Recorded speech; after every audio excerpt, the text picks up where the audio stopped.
Hi everyone, welcome to the channel. Before going to the main content, I would like to inform you that we have created a new channel for UGC NET paper second. Subscribe that channel for economics paper. I'll give you the link below in the description. Now let's begin with today's questions. आज के session का हमारा पहला question है question number 6 और ये जो है जून 2016 के अंदर जो है पूछा गया था। और ये यूनिट जो हम लोग डिस्कस कर रहे हैं unit 8 that is information and communication technology. और इसके अंदर जो है क्वेश्चन 6 के अंदर जो ये क्वेश्चन प्रीवियस ईयर क्वेश्चन के अंदर आया हुआ था। तो देख लेते हैं क्वेश्चन क्या कह रहा है। तो क्वेश्चन कह रहा है dash is a type of memory circuit that holds the computer startup routine, यानी वो मेमोरी सर्किट के बारे में हमको डिस्कस करना है, बताना है जो क्या करता है, जो कंप्यूटर का स्टार्टअप होता है जब, ठीक है। तो जितने भी सारे कंप्यूटर के अंदर जो सॉफ्टवेयर होते हैं या फिर जो भी प्रोग्राम इंस्टॉल रहता है उसको होल्ड करने का काम कौन करता है, मेमोरी करता है, ठीक है। तो ऑप्शन देख लेते हैं। पहला नंबर ऑप्शन दिया हुआ है RIM that is in read initial memory. Second we have RAM that is random access memory. C we have ROM that is read only memory and fourth we have cache memory. तो इसका जो है correct answer है वो है option number C that is read only memory यानी ROM. तो रोम क्या है, इसको आप एक और नाम से जानते होंगे जिसको बोलते हैं हम लोग सिंपल वर्ड में हार्ड ड्राइव, ठीक है, हार्ड डिस्क। यानी कंप्यूटर में क्या होता है, एक हार्ड डिस्क होता है जो क्या करता है, जितने भी सारा हमारा प्रोग्राम होता है या फिर जो भी हम लोग सॉन्ग्स वगैरह डाउनलोड करके रखते हैं तो ये सारे जो है किस में स्टोर होता है, तो ये हार्ड डिस्क के अंदर। तो यही वो मेमोरी है जो क्या करता है, सारे प्रोग्राम को वो स्टोर करके रखता है। चलिए देख लेते हैं एक एक करके जो है जो भी ऑप्शन दिया है उसके बारे में थोड़ा बहुत डिटेल्स में देख लेते हैं। तो पहला नंबर दिया हुआ है रीड इनिशियल मेमोरी। तो ये जो है ऐसा कोई मेमोरी नहीं होता है कंप्यूटर के अंदर, ये जो है कंफ्यूज करने के लिए दिया गया आपको बस। तो ये तो पहले हटा देंगे। उसके बाद सेकेंड नंबर है बी रैम। तो रैम क्या होता है, एक हमारा कंप्यूटर के अंदर जो है टेबल प्रोवाइड करता है। जैसे हम लोग कुछ खाना वगैरह खाते हैं तो टेबल जो है जितना बड़ा टेबल होता है उसमें हम लोग उतना ही चीज़ को रख सकते हैं। तो सेम उसी तरह जो है अगर कंप्यूटर में रैम जितना ज़्यादा होगा उसी तरह जो हम लोग सॉफ्टवेयर जो उतना ही ज़्यादा क्या कर सकते हैं, निकाल कर रख सकते हैं, ठीक है, उतना सॉफ्टवेयर को एक साथ रन कर सकते हैं। तो ये एक जो है टेबल की तरह काम करता है, यानी सरफेस प्रोवाइड कराता है, एक सरफेस प्रोवाइड कराता है कि अगर ज़्यादा रैम है तो उस पर हम लोग ज़्यादा सॉफ्टवेयर को क्या कर सकते हैं, एक साथ रन कर सकते हैं। और अगर थोड़ा सा छोटा रैम है यानी कम जीबी का रैम है तो उस पर जो है क्या है, थोड़ा सा ही सॉफ्टवेयर को क्या कर सकते हैं हम लोग एक्सेस कर सकते हैं। यानी ये टेम्परेरी होता है, जब तक कंप्यूटर ऑन है तो ये एक टेबल की तरह प्रोवाइड कराता है कि आप जो है एक टाइम में जो है कितने सॉफ्टवेयर को चला सकते हैं। और कंप्यूटर जैसे ही शट डाउन हुआ तो ये जितने भी सारे सॉफ्टवेयर है ये क्या हो जाएंगे, फिर से ऑटोमेटिक बंद हो जाएंगे, ठीक है। तो ये जो है जब तक जो है आप चला रहे हैं कंप्यूटर उस समय जो है आपके सॉफ्टवेयर को जब तक आप क्लोज नहीं करते हैं पीछे बैकग्राउंड में उसको रन कराते रहेगा। तो जितना ज़्यादा रैम होगा उतना ही सॉफ्टवेयर आप क्या कर सकते हैं, एक साथ रन कर सकते हैं। सी नंबर तो बता ही दिया गया है, डिस्कस कर दिया गया, हार्ड ड्राइव होता है। और डी क्या है, कैचे मेमोरी। कैचे मेमोरी क्या होता है कि जब भी हम लोग कोई कंप्यूटर में हम लोग जो भी कुछ जो है सर्च करते हैं सर्च लिस्ट में, तो एक हिस्ट्री होता है, हिस्ट्री में जाकर वो सेव हो जाता है, ठीक है।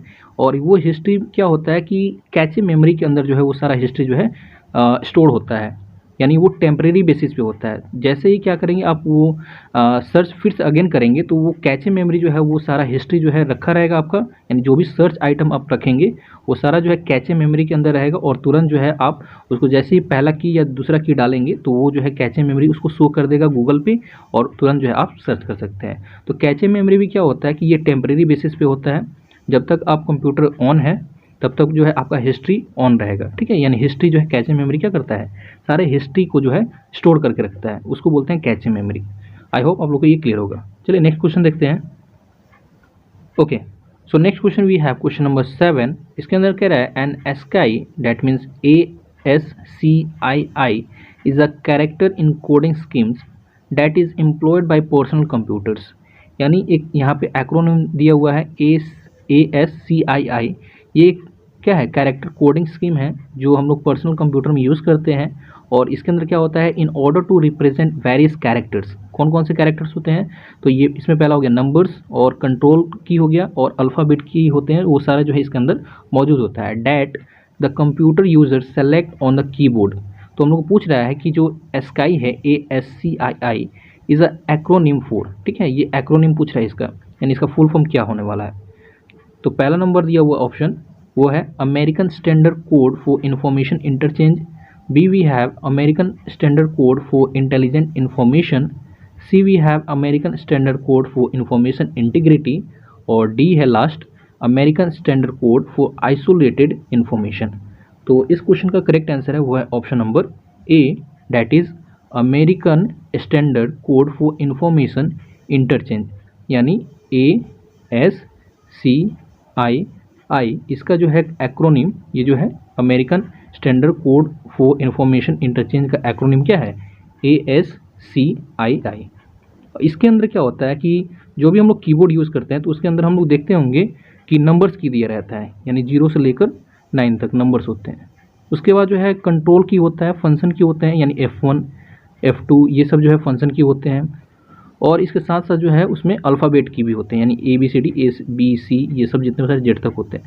तो ये सब जो है ये कीबोर्ड के अंदर होता है। तो ये जो है जो कोडिंग होता है ये किस माध्यम से होता है, तो ASCII माध्यम से। क्वेश्चन नंबर 57 कह रहा है an unsolicited email message send to many recipient at once is a dash type of email.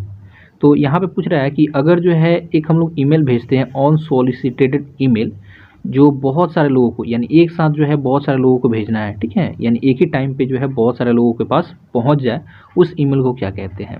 तो ऑप्शन वी हैव, पहला नंबर दिया हुआ है worm, second we have virus, third we have threat and D spam.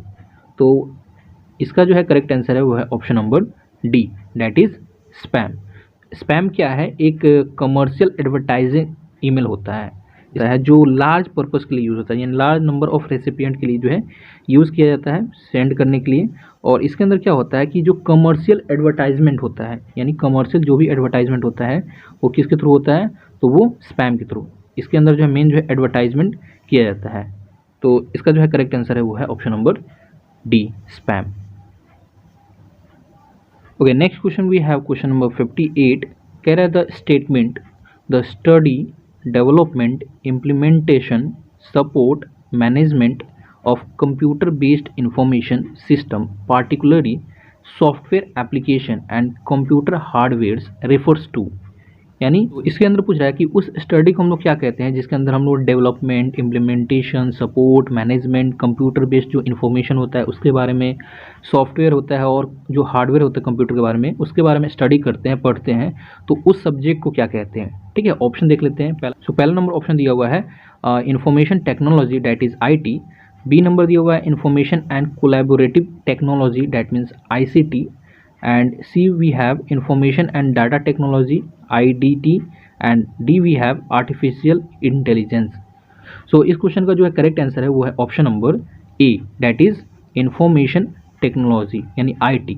IT के अंदर हम लोग क्या करते हैं, कंप्यूटर का जो है जो डेवलपमेंट होता है, इम्प्लीमेंटेशन है, सपोर्ट, मैनेजमेंट होता है, फिर उसके बाद जो है कंप्यूटर से रिलेटेड जो भी सॉफ्टवेयर एप्लीकेशंस होते हैं, उसके हार्डवेयर्स होते हैं, तो उसके बारे में हम लोग IT के अंदर बढ़ते हैं।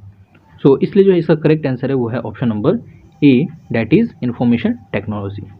Okay, next question we have question number 59 कह रहा है कि the binary equivalent of decimal numbers, that is 48 is 110000, यानी 4 जीरो है और 11 है। Then the binary equivalent of decimal number 51 is given by. अगर जो हम लोग 48 को जो है, यानी डेसिमल सिस्टम के अंदर जो है डेसिमल सिस्टम को लिखा गया है, ये 48 को कैसे लिखा गया है बाइनरी के अंदर, ये लिखा गया है 1 4 टाइम्स 0, यानी 4 जीरो, इसको ऐसे लिखा जा रहा है। तो अगर हम लोग को लिखना होगा 51 को बाइनरी के अंदर तो कैसे लिखेंगे, तो बाइनरी आप लोग जानते होंगे कि बाइनरी से जो है डेसिमल और डेसिमल से जो बाइनरी कैसे कन्वर्ट करते हैं। तो देख लेते हैं 51 यानी 48 को जो है कैसे पहले किया जाता है वो देख लीजिए। तो 58 को जो है बाइनरी जो है 2 डिजिट का होता है, तो 2 से इसको डिवाइड कर देंगे। 48 को जो है 2 से जब डिवाइड करेंगे तो ये आ जाएगा 24, यानी रिमाइंडर 0। फिर इसको डिवाइड करेंगे 12 से, इसमें फिर रिमाइंडर 0। फिर इसको डिवाइड करेंगे 6 से, रिमाइंडर 0। और उसके बाद जो है 2 को डिवाइड करेंगे ये 6 से, तो ये हो जाएगा 0 और ये 3 बार। और उसके बाद फिर 2 से करेंगे तो ये 1 और ये 1, यानी यहाँ से जो है इसको क्या करेंगे लिख लेंगे 1 1 0 0 0 0, यानी 4 टाइम्स 0। तो हम लोग ऐसे जो है बाइनरी को लिखते हैं, यानी 1 1 और 4 टाइम्स 0, तो ये हो गया 48 को। तो वैसे ही जो हम लोग 51 का भी निकाल लेंगे, तो 51 का अगर निकालते हैं 51, तो इसको अगर निकालते हैं 2 से डिवाइड करेंगे बाइनरी में, तो ये हो जाएगा 25 से और रिमाइंडर 1 आ जाएगा। ठीक, उसके बाद जो है 25 को कटाएंगे फिर 2 से, तो 12 बार में कटेगा और रिमाइंडर 1 आ जाएगा। फिर 12 को कटाएंगे तो 6 और रिमाइंडर 0, फिर 2 से इसको कटाएंगे 3, रिमाइंडर 0, फिर इसको 2 से करेंगे तो 1 और 1, यानी रिमाइंडर भी 1 आ जाएगा। तो इसका क्या हो जाएगा 1 1 0 0 फिर 1 1। तो ऑप्शन के अंदर देख लेंगे कि क्या इससे जो है कोई मैच कर रहा है, यानी 1 1 0 0 1 1, यानी ए नंबर, ऑप्शन नंबर ए जो है इसका करेक्ट आंसर है। अगला क्वेश्चन दिया हुआ है क्वेश्चन नंबर 60, कह रहा है कि the process of copying files to a CD ROM is known as dash. Option we have burning, zipping, digitizing and D number दिया हुआ है रिपिंग। यानी क्वेश्चन पहले समझ लीजिए कि अगर जो है हम लोग कंप्यूटर से जो है कोई भी सॉफ्टवेयर या फिर कुछ भी जो है मटेरियल्स है जो कंप्यूटर के अंदर है, उसको हम लोग को डालना है CD के अंदर। ठीक है, जो भी फाइल्स वगैरह है उसको हम लोग को डालना है क्या, CD के अंदर, ताकि जो हम उसको बाद में जो है यूज़ करें, यानी CD वगैरह प्लेयर में जो है उसको यूज़ कर पाएँ। तो कंप्यूटर से जो भी जो है फाइल्स वगैरह CD के अंदर जो है स्टोर किया जाता है, ठीक है, डाला जाता है, उस प्रोसेस को क्या बोलते हैं। तो ऑप्शन के अंदर बर्निंग दिया हुआ है, जिपिंग है, डिजिटाइजिंग है एंड रिपिंग है। तो जो ये कॉपिंग फाइल होता है CD के अंदर, उस प्रोसेस को बोलते हैं बर्निंग। ठीक है, ऑप्शन नंबर फर्स्ट जो है डेट इज़ बर्निंग जो है ये प्रोसेस है जिसके थ्रू जो है हम लोग क्या करते हैं, कंप्यूटर का जो भी फाइल्स वगैरह होता है उसको हम लोग CD ड्राइव में स्टोर करते हैं। ठीक है, CD ROM के अंदर स्टोर करके बाद में उसका हम लोग यूज़ कर सकते हैं। सो क्वेश्चन नंबर 35 कह रहा है which of the following statements regarding features of information and communication technology that means ICT is और आर ट्रू। तो यहाँ हमारे पास कुछ स्टेटमेंट्स दिए गए हैं और इन स्टेटमेंट से हम लोग को बताना है कि जो ICT के बारे में जो है इन्फॉर्मेशन दिया गया है, कौन सा स्टेटमेंट ट्रू है, सही है, ठीक है, और कौन सा गलत है। तो ऑप्शन देख लेते हैं। ऑप्शन फर्स्ट नंबर दिया हुआ है ICT are the main instrument for creating computer networks and application based on them. तो क्या होता है कि एक लिंक है, ICT क्या है, एक तरह का मीडिएटर का काम करता है, जो क्या क्रिएट कर रहा है, जो कंप्यूटर नेटवर्क्स है उसके एप्लीकेशन बेस्ड होते हैं उनके बीच में एक लिंक का काम करता है। ओके, सेकेंड नंबर ऑप्शन देख लेते हैं। कह रहा है कि ICT support the spread of information and knowledge. तो ICT क्या करता है कि स्प्रेड करता है जो इन्फॉर्मेशन होता है और नॉलेज होता है, यानी एक स्थान से दूसरे स्थान तक इन्फॉर्मेशन को क्या करता है, पहुंचाने का काम करता है। Separating the content from the place where it belongs physically. तो जो मैसेज जहाँ पे फिजिकली जो है उसको फिजिकली फॉर्म में न पहुँचाकर उसको क्या बोलते हैं, इन्फॉर्मेशन जो है टेक्नोलॉजी के माध्यम से जो है एक स्थान से दूसरे स्थान तक भेजने का काम करता है, यानी स्प्रेड करने का काम ICT करता है। Third we have the digital and the virtual nature of most ICTs products allow the expenditure for them to be maximized. यानी ICT का यूज़ जो है ज़्यादातर इसलिए करते हैं ICT प्रोडक्ट का, ताकि जो है हमारा जो एक्सपेंडिचर हो यानी खर्च हो वो ज़्यादा से ज़्यादा हो पाए। तो यहाँ तो हम लोग देख लिए कि ICT का जो ये पहला थर्ड नंबर है ये है पूरी तरह से रॉन्ग। ICT का जो है ये मकसद कतई नहीं है ताकि जो है आपका क्या है खर्च बढ़ाया जाए। तो यहाँ पे कोड्स देख लेते हैं, कोड क्या क्या दिया हुआ है। पहला नंबर दिया हुआ है फर्स्ट एंड सेकेंड ओनली, यानी फर्स्ट और सेकेंड स्टेटमेंट क्या है, ट्रू है। बी नंबर दिया हुआ है फर्स्ट और थर्ड जो है वो ट्रू है।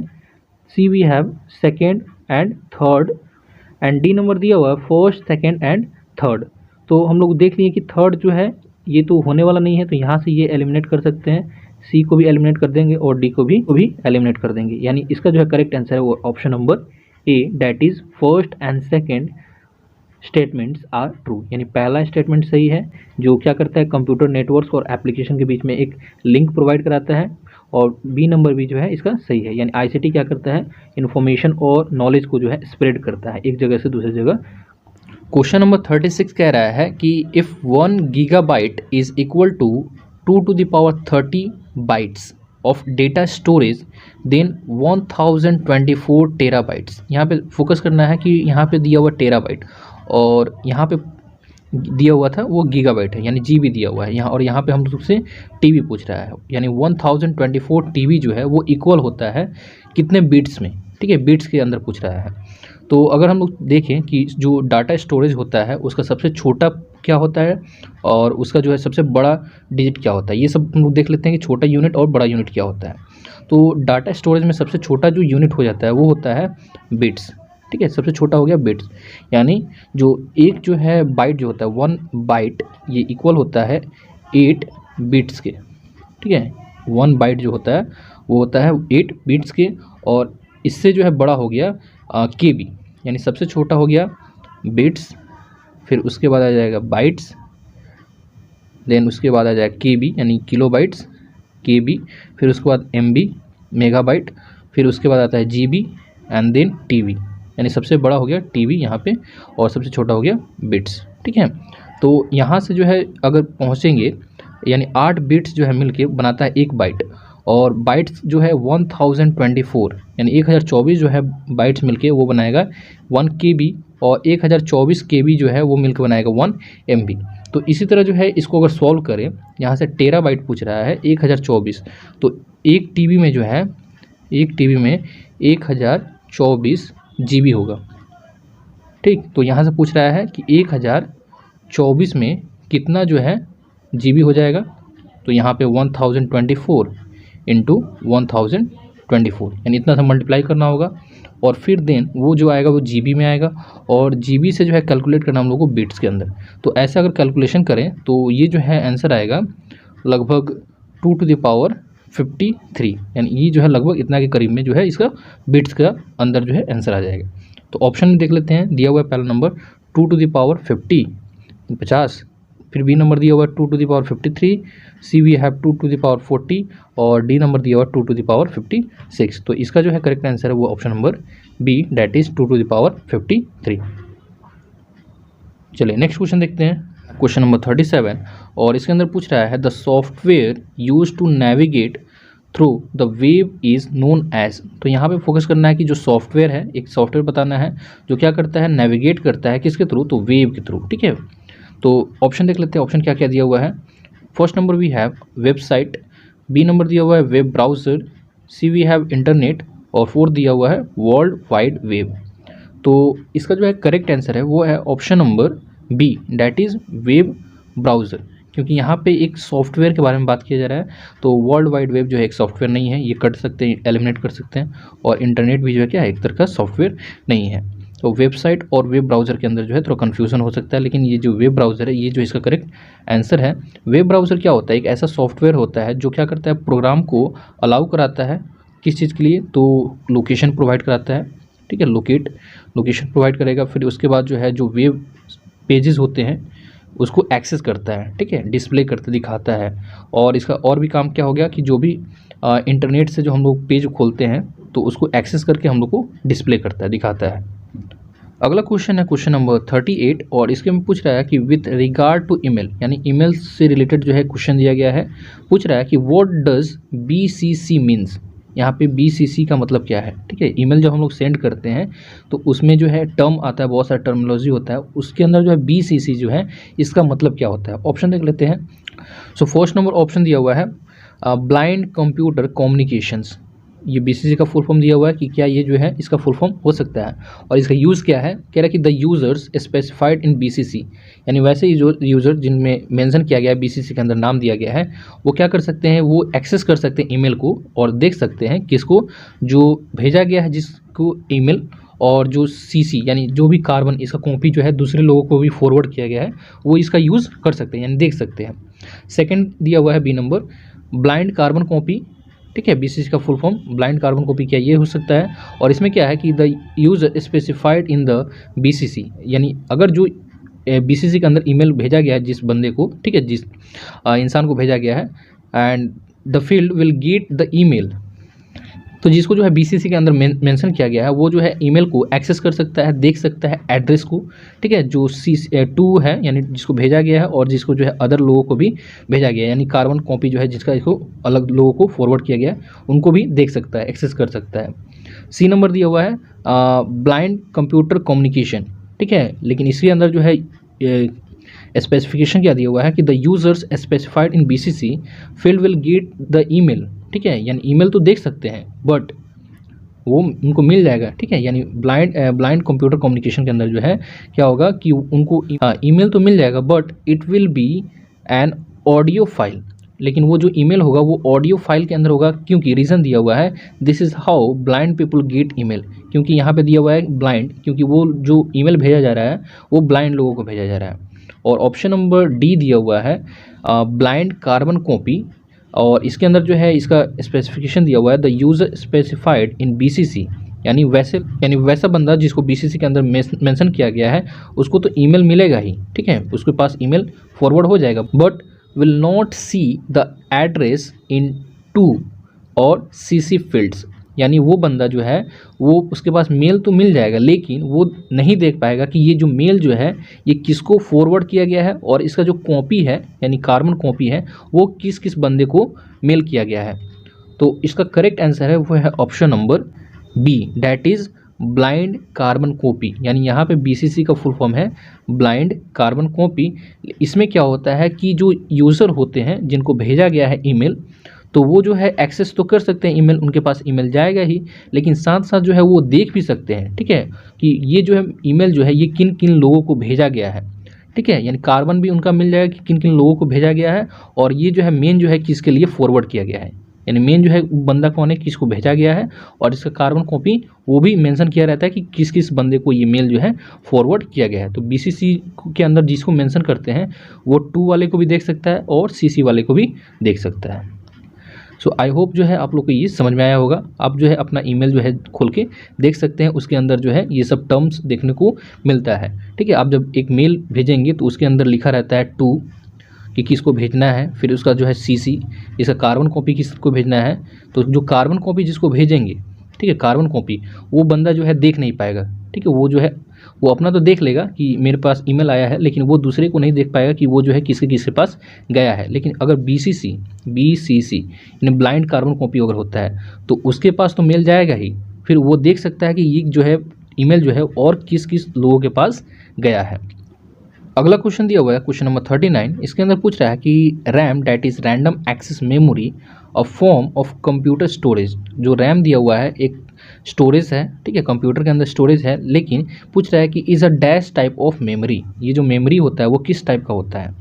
ऑप्शन देख लेते हैं। Option we have first number non volatile, B number दिया हुआ है volatile, C we have permanent, और डी दिया हुआ है सेकेंडरी। तो इस क्वेश्चन का करेक्ट आंसर है वो है option number B, that is volatile.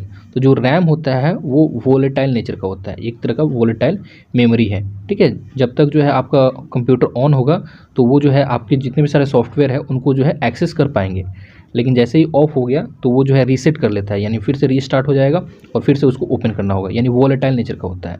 तो इसका जो करेक्ट आंसर है वो option number B, that is volatile. चलिए next question we have. So आज के सेशन का हमारा लास्ट क्वेश्चन है क्वेश्चन नंबर 40, और इसमें पूछ रहा है इन कंप्यूटर नेटवर्किंग, यानी कंप्यूटर नेटवर्किंग के क्षेत्र में HTTP is refer to as the stateless protocol. HTTP को जो है कैसे रेफर किया जाता है, स्टेटलेस प्रोटोकॉल के जैसे, as the server do not maintain, ठीक है, जो मेंटेन नहीं करता है any information about the past client request, तो जो भी पास्ट हम लोग हिस्ट्री होता है उसको हम लोग शो नहीं करता है इसमें HTTP के अंदर। लेकिन इसमें जो हम लोग से पूछ रहा है कि what is the full form of HTTP, यानी HTTP जो है इज़ एन एक्रोनिम फॉर, ये जो शॉर्ट फॉर्म आया है वो किसके लिए आया है। ऑप्शन देख लेते हैं।